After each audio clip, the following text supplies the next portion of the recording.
सरगुजा संभाग के फिरोजपुर जिले के प्रेमनगर ब्लॉक के इस गांव के सभी सम्मानीय आदमी मंच को मेरा सादर सेवा जोहार। जैसा कि हमारे सम्मानीय रुमाल देवधर मकाम सर आप लोगों को विस्तारपूर्वक इस व्यवस्था के बारे में बताया, उसी कड़ी को मैं आप लोगों के सामने आगे रूबरू कराऊंगा। उससे पहले मैं अपना परिचय देना चाहूँगा। मैं गोपाल हल्के सिंह में हमारे यहाँ मध्य प्रदेश में देव व्यवस्था है तो सात देव लिखता हूँ। मैं पेशे से मास्टर शेफ और मास्टर ब्यूटिशियन और कोचिंग में मैथ्स पढ़ाता हूँ, गणित विषय। जैसे आम भाषा बोलेंगे तो नाई और हलवाई बोलते हैं। ये दोनों चीज़ें बहुत बड़ा बिजनेस का रूप ले चुके हैं। और दूसरी बात, मैं रिसर्च और नई खोज करते रहता हूँ। और आज आप लोग सामने उपस्थित हैं। आज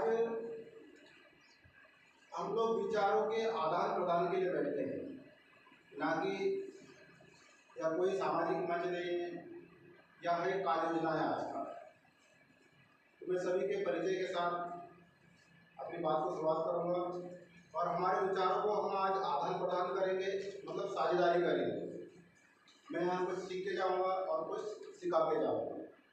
मैं चाहूँगा कि बैठे बैठे आप अपना नाम और वर्तमान में क्या करते हो और कहाँ तक पढ़े ये बताना है आप लोगों को। तो शुरुआत करते करते थोड़ा सा ऊँचा आवाज़ से बोलना। बैठे बैठे मेरा नाम बोधराज होगा, ग्राम पाटतीपुर, और मैं कृषि कार्य करता हूँ। कहाँ तक पढ़े? मैं 12वीं तक पढ़ा। कहाँ तक पढ़े जरूर बताना।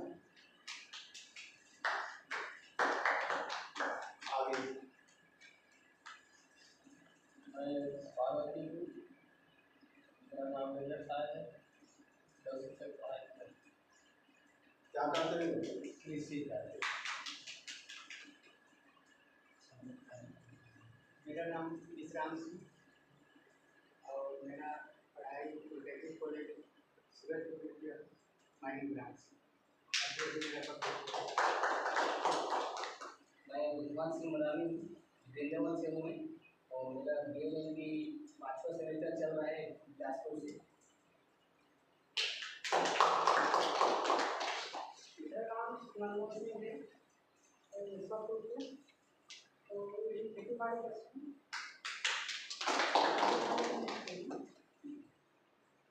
मेरा नाम कुलदीप है, वहाँ तक पढ़ा हूँ।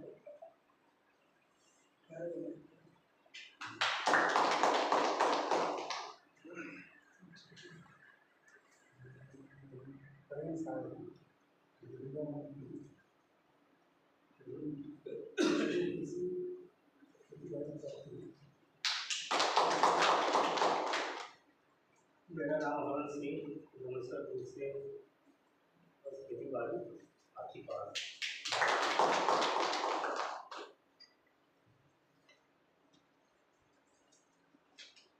मेरा नाम जैसी है,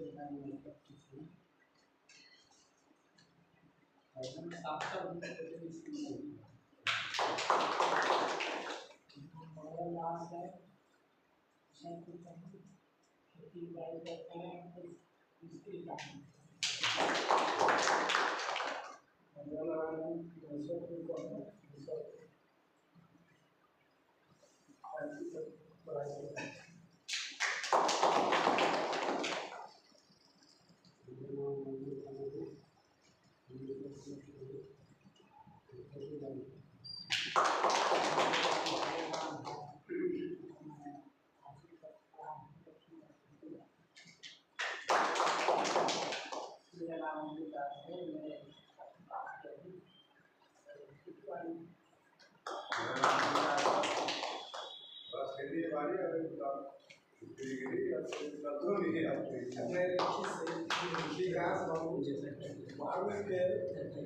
काम करते हैं।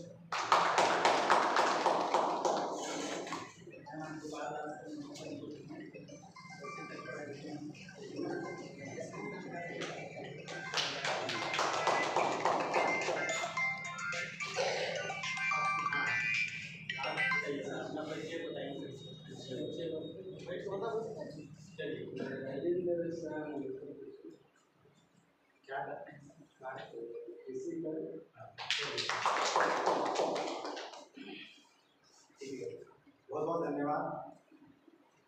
ये पूछना इसलिए अनिवार्य था क्योंकि मैं कौन हूँ, आप कौन हूँ, इसके बारे में जानकारी होना बहुत जरूरी है। जैसे सामाजिक मंच होते हैं, हम कोई कार्यक्रम मनाते हैं, कोई जयंती आता है तो बहुत प्रसिद्ध वक्ता लोग आते हैं, समाज के सगाबाड़ी आते हैं। वे पहले बोलते हैं कि क्या आपके यहाँ भीड़ जमा होगा क्या, पहले पूछ लेते हैं, फिर आते हैं और अपना 1 घंटा भाषण देके अपने वाहवाही बोल के चले जाते हैं। हमको ऐसा लगता है कि यार ये बहुत इतना अच्छा लगे, हमारा विकास हो जाएगा, हमारे समस्या समाधान हो जाएगा। होता है क्या ऐसा? होता है क्या? तो आज हम ऐसी समस्या के समाधान के लिए बैठे हैं जो सबकी बहुत ही आवश्यक चीज है।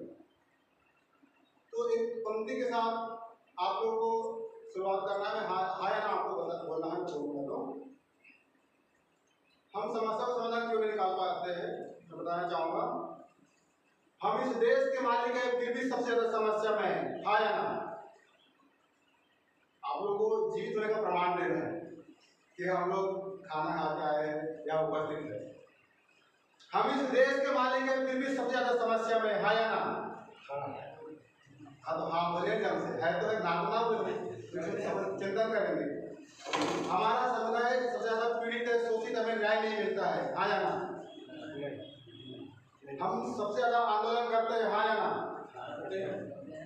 करते हैं। सभी लोग कमर से लिखिए पहले, है ना? कवर हाथ में तो सुनना। आप लोगों को ये कोई भाषण नहीं है ना, ये कार्यशाला है, इसको हम लोग नाम दिए प्रशिक्षण। फिर भी हम समस्याओं का समाधान नहीं निकाल पाते। क्यों? क्योंकि हमारे पास पूंजी नहीं है। हाँ या ना? अब पूंजी आता कैसे? बिना बेचे हमारे पास पैसा आता है क्या? जैसे सर लोग बैठे हैं जो सेवाएं दे रहे हैं, वो लोग क्या बेच रहे हैं? उनका ज्ञान बेच रहे हैं, उनकी समय बेच रहे हैं। लेकिन जो किसान भाई है वो क्या बेच रहे हैं? धान बेच रहे हैं। और क्या बेच रहे हैं? श्रम बेच रहे हैं आप लोगों का। जैसे हमारे सर बैठे हैं, उन्होंने माइनिंग से पढ़ाई किया है, वो क्या बेचने के लिए पढ़ाई की है? कि धरती से मैं कोयला निकालूंगा और उसको बेचूंगा, उनकी पढ़ाई की है।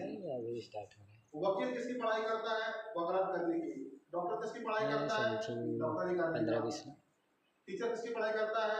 बच्चों को पढ़ाने के लिए। इंजीनियर किसकी पढ़ाई करता है? इंजीनियर बनने के लिए।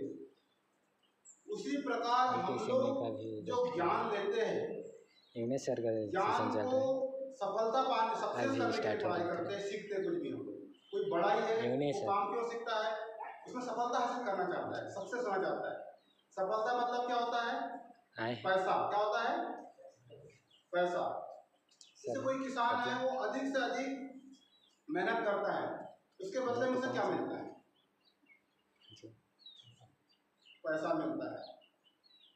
उसी प्रकार आज आप लोगों को जो 4 चीजें जो हमारे पास आय के स्रोत है वो घटते क्रम है, तो 5वां स्रोत क्या रहेगा उसको हम बताने के लिए आपके बीच में उपस्थित हुए हैं। तो पहला आय का स्रोत सभी को पता है, कृषि भूमि, क्योंकि हम लोग सभी लोग किसान हैं।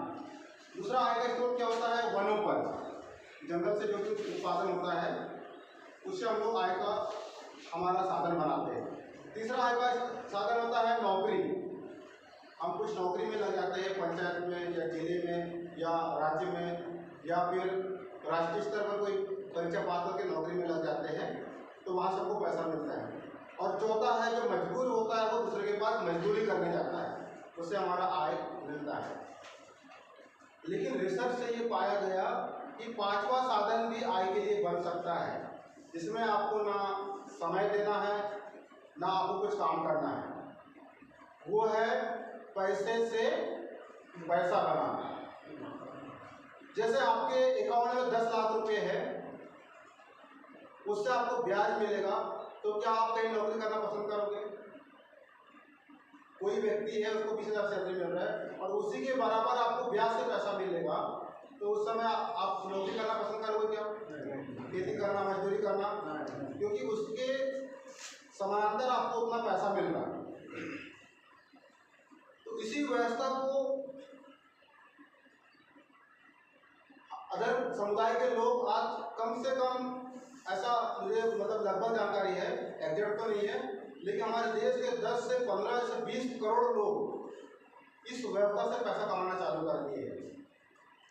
बैंक तो बहुत कम ब्याज देता है, लेकिन एक व्यक्ति बहुत बड़ी बड़ी कंपनियां बनाता है और उससे व्यापार चालू करता है, उसका नाम होता है शेयर बाजार। जनता से शेयर खरीदता, पैसा लेता है और अपना दिमाग लगा के नए नए उद्योग लगाता है, नए नए काम लेता है और उन पैसों से व्यापार करके बहुत अमीर बन जाता है। ऐसे कितने लोग हैं अपने देश में जो ऐसे अमीर बन चुके हैं? तो पहला नाम आता है अंबानी। किसी का नाम सुना है अंबानी का? मुकेश अंबानी का नाम कुछ बोला का बाबू है ना? हाँ या ना, मतलब हाँ सुने।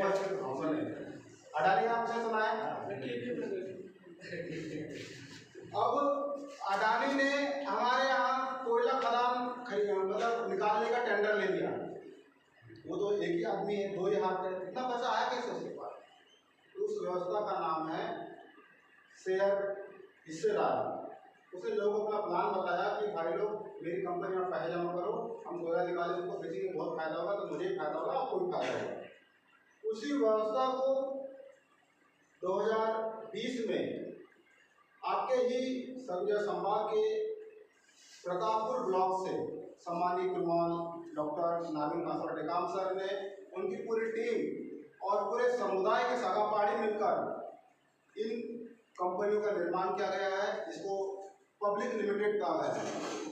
इसका नाम दिया गया है आर्थिक गण व्यवस्था।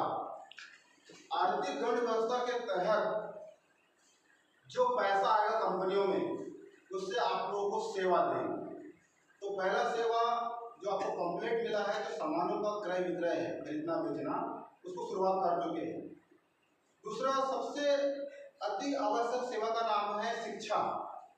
इसलिए मैंने आप लोगों का कहाँ तक शिक्षा वाला पूछा।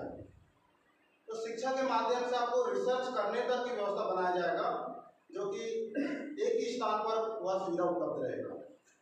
और दूसरा, क्या हम लोग को स्वास्थ्य की आवश्यकता नहीं है क्या? मेरी जानकारी में ये है कि नागपुर हो या भोपाल हो या रायपुर हो, जो इलाज 10,000 में हो सकता है, उसका बिल आपको 1 लाख का बना के देते हैं। वहाँ आप लोगों को कोई डिस्काउंट मिलता है क्या? कोई कम ज़्यादा होता है क्या? उन्होंने एक ही माध्यम को बनाया है कि हम सेवा देंगे, उससे हम अधिक से अधिक पैसा लेंगे। तो इनसे बचने के लिए ये कंपनी बनाया गया है, जिससे स्कूल, कॉलेज, हॉस्पिटल, व्यापार के केंद्र, मॉल बनेगा। हमारे पास जो उपज होता है रखने के लिए गोडाउन बनेंगे, जिसको वेयर हाउस बोलते हैं, कोल्ड स्टोरेज बनेंगे। और हमारा जो रूढ़ी व्यवस्था है पारंपरिक ग्राम सभा का, उसके न्यायालय भी बनेंगे। तो हमारे पास आज पैसा आने के जो 4 स्रोत है वो बहुत तेजी से घट रहे हैं। क्यों? क्योंकि हमारे समुदाय में परिवार बहुत बड़े बड़े होते हैं। हम तुलना करते हैं अदर समुदाय से, तो उनके परिवारों में 1 से 2 ही बेटा बेटी होते हैं, वो तीसरा करने के लिए डरते हैं। क्यों? क्योंकि उनके पास संसाधन नहीं होते। हमारे पास बड़ा परिवार होने के कारण हमारे संसाधन इतनी तेजी से घट गए कि पहले हम लोग महुआ के पेड़ गिन नहीं सकते थे। आज 2023 में आप उंगली से गिन सकते कि नहीं कि हमारे पास कितने महुआ के पेड़ हैं? जी धन्यवाद। तो आप लोगों को बताना चाहूँगा कि मान के चलो कि आज इस कंपनी का एक शेयर का मूल्य 500 रुपये है, जो सर ने बताया आप लोगों को। 3 शेयर आप हर महीने लेते हो तो 1500 रुपये होता है, और आप लगातार 12 महीने लेवल शेयर, तो 1 साल में आपका 18,000 रुपये होता है। और आज कोई युवा साथी 21 साल का है, वो 21 साल तक लगातार जमा करेगा, उस समय उसकी उम्र 42 साल हो जाएगा। उस समय उसका कंपनी में उसको उसका लाभांश 5% भी मिलता है तो 19,900 रुपये होते हैं, सॉरी 18,900 रुपये होते हैं उसका लाभांश। उस समय उसके जो 20 साल बचेंगे जीने के, 60 साल रिटायरमेंट का, उसको कुछ करने का हो सकता है क्या? बिना कुछ करे पैसा आएगा। ऐसे लोगों से आपको मिलवाएंगे जो इस व्यवस्था से पैसा कमा रहे हैं। इस बचत की आदत हमारे समुदाय में नाम के बराबर है।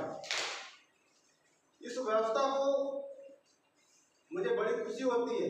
मैं बहुत सोचता था कि हमारे सगा पाड़ियों ने ऐसी व्यवस्था चालू किया है तो क्या वो शेयर जमा कर रहे हैं कि नहीं, बरार ले रहे हैं कि नहीं। तो आप लोगों को देखने के लिए, सुनने के लिए मैं आया हूँ। अभी तक इतनी बातें किया मैंने। ये छत्तीसगढ़ के आपके सदर संभाग से जो व्यवस्था निकल के आई है उसी का मैंने उल्लेख किया। क्या ये बात सही है? कितने ऐसे सगा पाड़ी है जो इन 3 सालों में जो बरार बोलते जो 375 देना वो दिए? हाथ खड़े किसी का? एक। कोई और? नहीं। कोई? हाँ, 2 3। कोई शेयर खरीदे हैं? हिस्सेदारी 1 2 3 4। हमारे 4 सगा पाड़ी में शेयर खरीदे। क्या आप लोगों को आपके परिवार की चिंता है कि नहीं? है। तो अब आपको देर नहीं करना है। 1 साल के अंदर ये लक्ष्य बनाना है कि 25 से 30 एकड़ में सरकारी भूमि में उसका अधिग्रहण कर इन जितनी चीज़ें बताया मैंने, school, college, hospital, research centre, mall, खेल के मैदान, देवालय, न्यायालय, ये सब बन जाना चाहिए। क्योंकि आपको देखने के लिए मैं अकेले नहीं, ऐसे हजारों लोग देखने के आने के लिए इच्छुक है। इतनी अच्छी व्यवस्था को देखने आएंगे, आप लोगों से रूबरू होंगे, आप लोगों से बात करेंगे। क्योंकि सिर्फ आर्थिक व्यवस्था नहीं, सरगुजा संभाग में ही बचा हुआ है हमारी सांस्कृतिक व्यवस्था, हमारी सामाजिक व्यवस्था और हमारा विरासत और हमारे संसाधन बचे हुए हैं। ऐसा माहौल जो सरगुजा का है, ऐसा जो जंगल है, कहीं और छत्तीसगढ़ और जिलों में है क्या? और संभाग में है क्या? बस्तर में है। वो इसलिए है कि वो हमारा ही क्षेत्र है, हमारे ही लोग रहते हैं। तो इतनी व्यवस्था को देखने के लिए सिर्फ पूरे भारत देश से नहीं, विदेश से लोग भी देखने के लिए आएंगे। तो उनको जो किताबों में लिखा है वो हकीकत में दिखना चाहिए।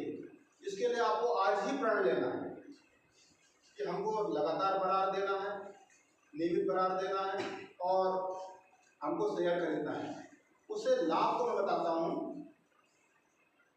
जैसे कि किराना खरीदना सभी के लिए अनिवार्य है ना। जैसे कोई त्यौहार आ जाएगा, जैसे अभी कौन सा त्यौहार आने वाला है? कर्मा तीजा आने वाला है। तो सभी के घर में 3-3, 4-4 हज़ार, 5-5 हज़ार का किराना आता है कि नहीं आता है? उसको खरीदने के लिए हम कहाँ जाते हैं? बाजार जाते हैं। और बाजार में कौन लोग बैठे हैं? उन लोगों को पता है कि डायरेक्ट इनके जेब में हाथ डालेंगे तो आदिवासी बहुत ताकतवर होता है, वो एक मुक्का मारेगा तो हम लोग बेहोश हो जाएंगे। उनको पता है ना, हमको ऐसे कोई बेवकूफ नहीं बना सकता है। उन कूटनीतियों के तहत वो लोग अपने को बेवकूफ बनाना चालू किया। उस समय वो रेट महंगा कर देते किराने का, करते हैं ना, और हम लोग खरीद के लाते हैं। एक आंकड़े बता रहा हूँ मैं आप लोगों को। 1 महीने में गिरी से गिरी हालत में हमारे घर में 3,000 किराना आता है और लगातार 12 महीने तक किराना आएगा तो कितने हज़ार का जाएगा? 36,000 का। और आपको 3,000 में हर महीने हम 500 रुपये बचा के दे, बचत वाला, तो 12 महीने में कितना बचत हो जाएगा? 6,000। मतलब 6,000 मतलब 2 महीने किराना आपको क्या मिल रहा है? गिरी मिल रहा है, गिफ्ट मिल रहा है। ऐसा वो लोग कर रहे हैं क्या? नहीं कर रहे। तो हम लोगों को इस व्यवस्था के तहत आप लोगों को बचत करके भी देना है, आप लोग को चीज़ें गिफ्ट भी देना है। और जिस प्रकार से वो लोगों को लूटने का प्रयास करते हैं, हम लोगों को ऐसा लूटेंगे आप लोगों को नहीं, क्योंकि इस कंपनी को आप लोगों ने नहीं बनाया है और आप लोगों के लिए ही बना है। अब बात करते हैं कृषि की। आज हम किराना दुकान में जाते हैं, कुछ भी चीज़ें पैकिंग होता है, वो पैकिंग का जो कच्चा माल हो कहाँ से आता है पता है आप लोगों को? वो सब कृषि भूमि से आता है ना। चावल है, आटा है, नमक है, मिर्ची है, तेल है। सरसों उत्पादन होगा तो तेल होगा ना, सोयाबीन उत्पादन का तेल होगा ना। तो क्या हमारे युवा साथी जो पढ़े लिखे हैं, इंजीनियरिंग कर लिए हैं या 12वीं पास हो गए, कॉलेज कर लिए हैं, क्या ऐसे छोटे छोटे लघु उद्योग नहीं लगा सकते हैं क्या? हमारे पुरखों ने तेल निर्माण करने की तकनीक उस समय आविष्कार किया था जिस समय ये आधुनिक मशीनें नहीं आया था। कुल्ली से तेल निकालते थे ना, सरसों से तेल निकालते थे। तो क्या हमारी युवा पीढ़ी उस काम को नहीं कर सकते क्या? अब हमको उनको बेचना ही नहीं है, ना फल्ली बेचना है, ना सरसों बेचना है, ना सूरजमुखी बेचना है, ना गुल्ली बेचना है। उसका हमको प्रोडक्शन करके बहुउत्पादन करके पैकिंग करके मार्केट में लाना है, उससे हमको अधिक से अधिक लाभ मिलेगा।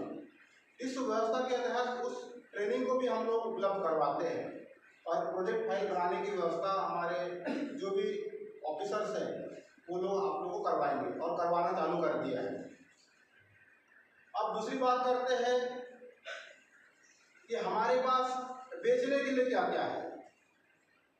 जैसे मेरे पास बेचने के लिए अभी सिर्फ ज्ञान है आपके पास, उसके अलावा कुछ नहीं। लेकिन अभी आप लोग इस क्षेत्र में रहे तो आप लोग बेचने के लिए क्या क्या है? जैसे महुआ है, दूसरा क्या है? धान है, तीसरा क्या है? सरसों, गेहूँ हो गया, चना हो गया। और जीव जंतु भी बेचते हैं आप लोग, बेचते हैं कि नहीं?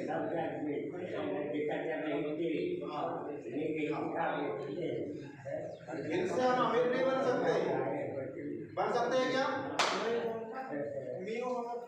जैसे दुबई के लोग, दुबई एक देश है, मुस्लिम देश है, बहुत छोटा सा देश है।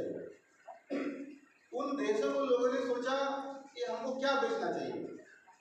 वो लोग जमीन में रिसर्च किया और वैज्ञानिक लोगों ने देखा कि भाई हमारे पास तो बेचने के लिए तेल है। तो दूसरे लोग आके निकालना चालू किया, लेकिन उसका मूल्य उनको बराबर मिल नहीं पाता था। उनको ने भगा दिया और खुद ही तेल निकालना चालू किया और पेट्रोल डीजल बेच के वो लोग विश्व के सबसे अमीर आदमी बने ना वो लोग।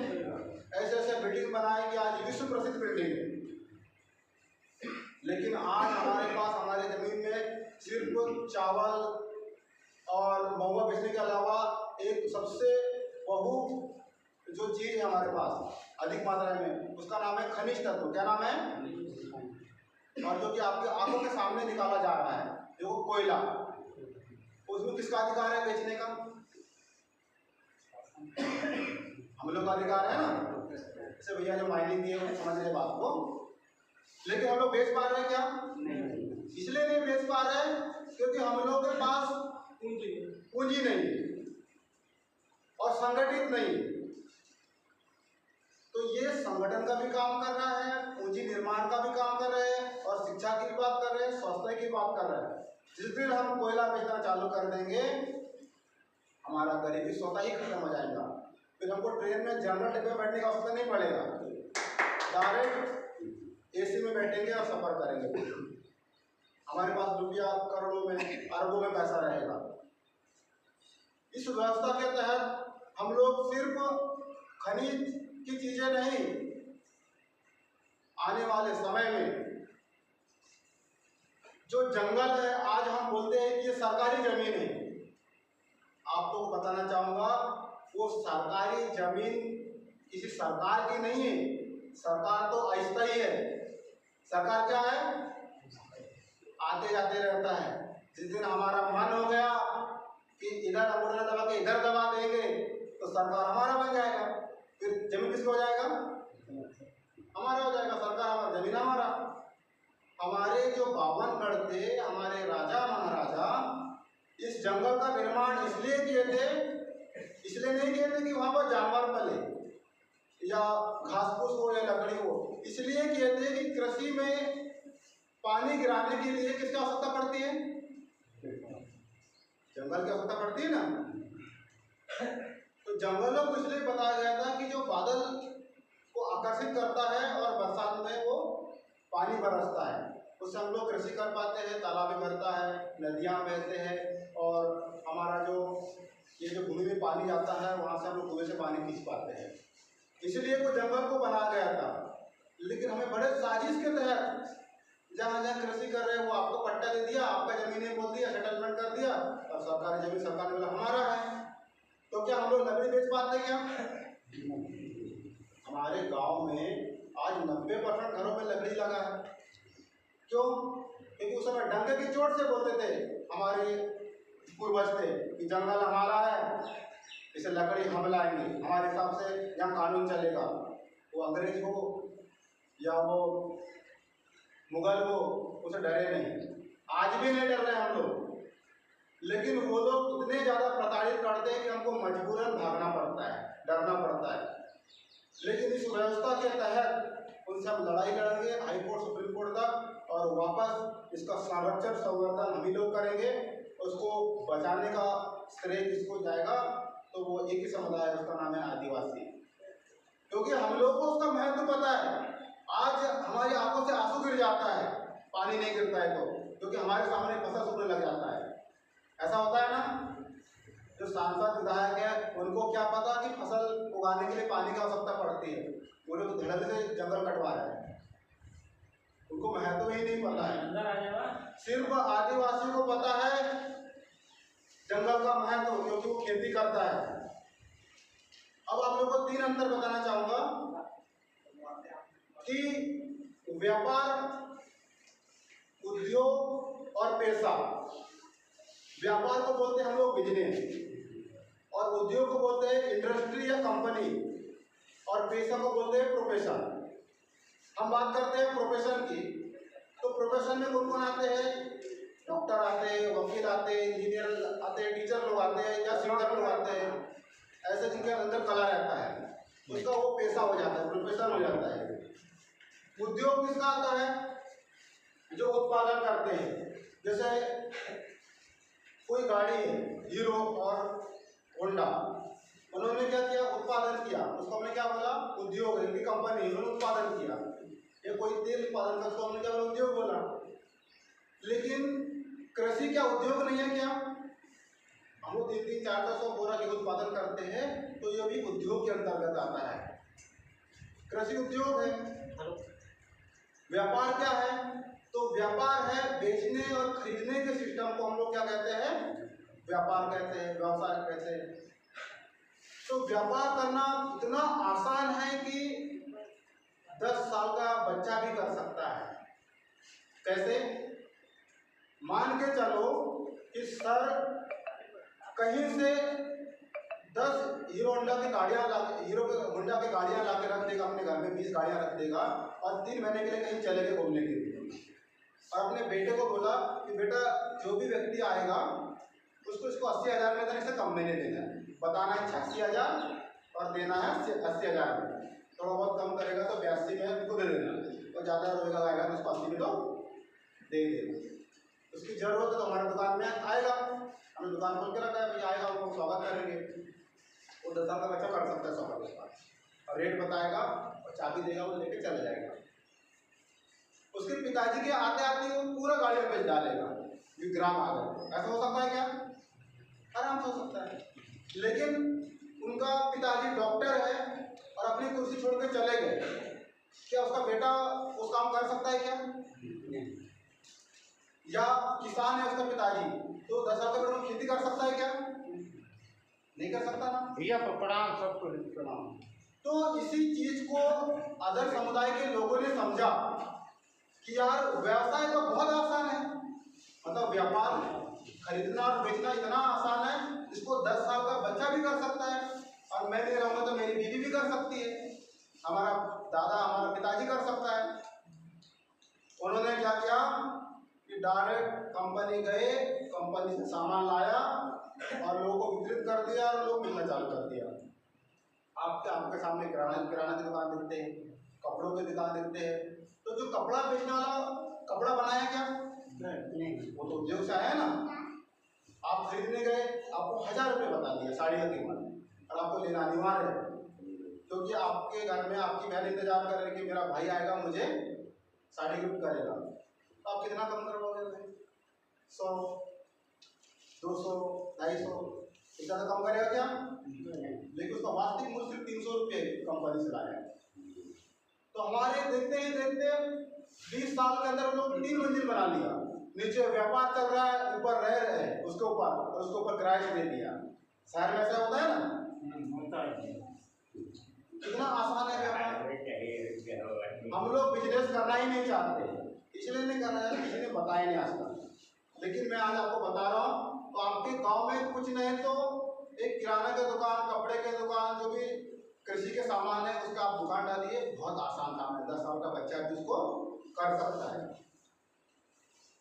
हम दूसरी बात करते हैं अब कि हम लोगों को बोला है कि आप लोगों को हम लोग इसलिए देश में आप लोगों को हम लोग इतना मान सम्मान देते हैं, आपको आरक्षण देते हैं, आपको छूट देते हैं, क्योंकि आप लोग जंगली हो, आप लोग अज्ञानी हो, आप लोग गरीब हो, आप लोग अनपढ़ हो। उनकी नज़र में हम लोग ऐसे हैं। 5 किलो राशन मिल गया मतलब इनको हमारी आवश्यकता है। क्या हम लोग गरीब हैं क्या? नहीं, हमने मान लिया है, गरीब नहीं हम लोग। वो बताते रहते हैं, हम लोग मानते रहते हैं। भाई आज रायपुर या बिलासपुर में जिसके पास 1200 स्क्वायर फीट जमीन है वो अपने आप को करोड़पति अरबपति समझता है, और हमारे पास तो पता नहीं होता है जमीन, सबको पता है, सबके पास पट्टे घर में। इतना ज्यादा मूल्य है जमीन का, उसका आपको कीमत समझना है। उस जमीन से आप लोग कुछ भी निकाल सकते हो, कुछ भी उत्पादन कर सकते हो, कुछ भी कर सकते हो। आप लोग बहुत अमीर व्यक्ति है, उसका प्रशिक्षण, उसका रिसर्च यहाँ सामुदायिक कंपनियां करेगा, और आप लोगों को आपको देखते ही देखते 10 से 15-20 साल के अंदर आप लोगों सभी को लखपति और करोड़पति और अरबपति बनाने का काम यह कंपनियां करेंगी। हम लोग को बोलते हैं कि आप लोग हमने आरक्षण दिया, उसका एक उदाहरण बताना चाहूंगा मैं आप लोगों को। जैसे कितने सगाबाड़ी जो ट्रेन में बैठे, ट्रेन में कितने लोग बैठे? हाथ खड़े करो। लगभग सभी लोग बैठे। कितने लोग स्लीपर में बैठे? कितने लोग बैठे? स्लीपर मतलब रिजर्वेशन होता है, मतलब 10-12 लोग। कितने लोग एसी में बैठे? ईमानदार साथ खड़ा करना। सर बैठे, सर बैठे, 3-4 लोग, 5 लोग बैठे यहाँ से। तो हमको एसी में आरक्षण करने के लिए, रिजर्वेशन मतलब आरक्षण, उसके लिए क्या चुकाना पड़ता है? क्या अतिरिक्त मूल्य चुकाना पड़ता है? पैसा। स्लीपर में बैठने के लिए अतिरिक्त मूल्य क्या चुकाना पड़ता है? तो उसमें जो सुख सुविधाएं मिलते हैं हमको कैसे मिलते हैं? पैसों के आधारित मिलते हैं। कैसे मिलते हैं? और जनरल में कोई सुख सुविधा मिलता है क्या? नहीं मिलता है, क्योंकि हमने रुपया कम चुकाया है। उसी प्रकार देश में हमको आरक्षण क्यों मिला गया है? क्योंकि हमने अतिरिक्त मूल्य चुकाया है। क्या चुकाया है? उसका नाम क्या है? अच्छा, कोई इधर छोड़ के उधर जितने भी सभापाड़ी बैठे हैं, हाथ खड़े करो, खड़े होकर बताना कि हमने देश में अतिरिक्त मूल्य क्या चुकाया है। कोई भी जिसको पता, खड़े हो जाओ। हमको देश में आरक्षण क्यों मिला है? हमने अतिरिक्त मूल्य चुकाया, उसका नाम क्या है? कोई बता सकता है? निसंकोच खड़े होकर बताइए, कुछ तो बोलिए। कोई नहीं है? चलो मैं बताता हूँ। हमने देश में अतिरिक्त मूल्य चुकाया है। जिस प्रकार ट्रेन में अतिरिक्त मूल्य रुपया देते हैं हम लोग, एसी में या स्लीपर में, जनरल में, उसी प्रकार देश में हमने अतिरिक्त मूल्य है, उसका नाम है जल, जंगल, जमीन। क्या नाम है? जंगल, जमीन और जमीन। यही बात है ना ये? अरे हमने देश को अतिरिक्त मूल्य दिया है, उसका नाम है जल, जंगल, जमीन। सही बात है ना?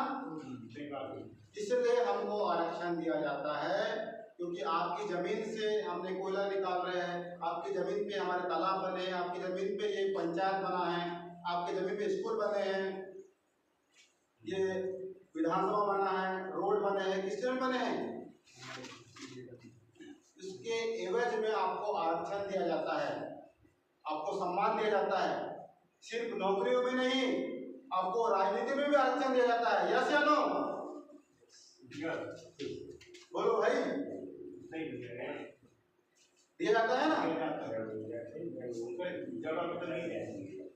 तो ये व्यवस्था क्या कायम रहना चाहिए? इस व्यवस्था को सुचारू संचालन के लिए जिस प्रकार ट्रेन में उस सिस्टम को बरकरार रखने के लिए कौन घूमते रहता है? टीटी घूमते रहता है ना, आपका टिकट चेक करता है। तो हमारे गांव में उस व्यवस्था को बनाए रखने के लिए एक व्यवस्था थी, उसका नाम था पारंपरिक ग्राम सभा, जो रूढ़ी व्यवस्था थी। क्या आपके गांव में पारंपरिक ग्राम सभा गठन है अभी? उसके मुकदमा में भूमिका है, उसके अध्यक्ष है, होगा तो उनका जिस प्रकार हमारा रिजर्वेशन नहीं होता है, एसी में तो टीसी भगा देता है, स्लीपर में रिजर्वेशन आपको टीसी भगा देता है, उसी प्रकार इस गांव में हमारा रिजर्वेशन है। तो हमारे गांव का जो अध्यक्ष होगा ना पारंपरिक ग्राम सभा का मुकदमा, बाहरी लोग व्यापार करें उसे टैक्स कर लेंगे, और जो बचना अतिक्रमण करेगा उनको उखाड़ कर फेंक देंगे, यहाँ से भगा देंगे। और ऐसा नहीं करेंगे तो धीरे धीरे वो लोग यहाँ पर जमीन हड़पेंगे, हमारे साथ अन्याय अत्याचार करेंगे और हमको गुलाम बना देंगे। तो सभी 46 गांव में एक महीने के अंदर सम्मानीय मंच और सर लोग आप लोग को साथ देंगे और आप लोग को पारंपरिक ग्राम सभा गठन करना है। और इस कंपनी को चलाने के लिए हमको एक ऑफिसर की आवश्यकता है आपके गांव से, उसका नाम है ग्राम अधिकारी, विलेज ऑफिसर। हमारी पूरे नियम कायदे वहाँ की जो भी कार्य योजना है उसको आपके गाँव में बताएंगे, और यहाँ पर की समस्याओं को डायरेक्ट ऑनलाइन बताएंगे, वीडियो बना के, फोटो खींच के ब्लॉक में देंगे, ब्लॉक वाले जिले में देंगे, जिले वाले केंद्र में भेजेंगे। तो हमारी पुरानी व्यवस्था थी, पुनः उसको लागू करना है, हमको लेट नहीं करना है। इतना मकसद इसलिए करना पड़ रहा है क्योंकि सर लोग हैं या मैं हूँ या आप लोग हैं, हमारे साथ अन्याय अत्याचार शोषण होगा तो आप लोग देख पाओगे क्या? आपके गांव के किसी भाई को बेमतलब से पुलिस वाले आएंगे, मार मार के उसको कोर्ट वाले ले जाएंगे, आप लोग देख पाओगे क्या? नहीं देख पाएंगे, क्योंकि वो आपका ही खून है। हम ऐसा नहीं करेंगे ना तो अंग्रेज लोग क्या करते थे मालूम है आप लोगों को? बताने का हो सकता है क्या? नहीं। तो वैसा ये भाई लोग करेंगे जो सत्ता में है, आएंगे बोलेंगे यहाँ से यहाँ तक हमारी सरकारी जमीन आपकी पट्टा नहीं है, और आपको मार मार के ले जाएंगे, जेल में बंद कर देंगे। उस समय हम लोग बहुत देर हो चुके होंगे।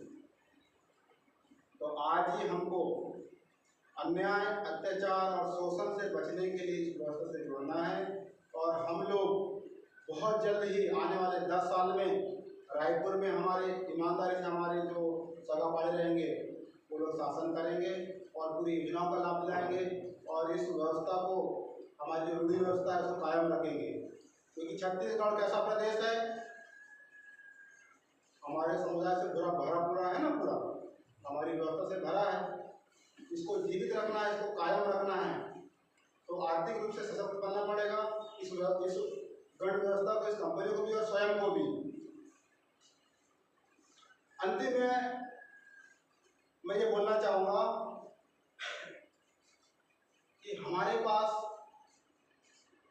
जितना भी ज्ञान रहता है उसका हम लोग हस्तांतरण नहीं करते हैं, उसको ट्रांसफर नहीं करते हैं, हमारे तक ही सीमित रखते हैं।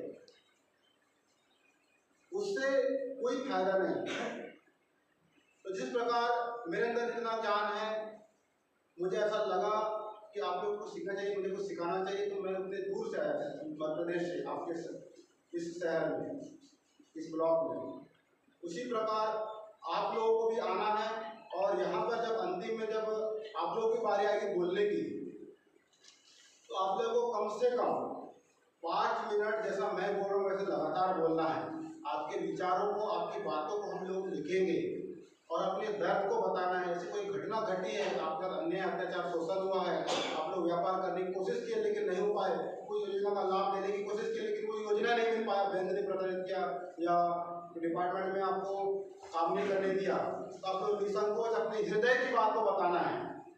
तो सिर्फ हम लोग की भाषा देके बात खत्म नहीं करेंगे, आप लोगों की बातों को सुनेंगे, तो हम लोग आप लोगों की बातों को सुनने के लिए बैठे रहेंगे उसका समाधान कैसे करना है, उसका निर्णय लेके साइन करा के यहाँ से हम लोग जाएंगे और हम कोशिश करेंगे कि 1 महीने के अंदर उसके समाधान की रूपरेखा को तैयार करके चालू कर देंगे और 1 साल के अंदर उन पूरी समस्याओं को खत्म करने का प्रयास करेंगे एक समय सीमा के अंदर में।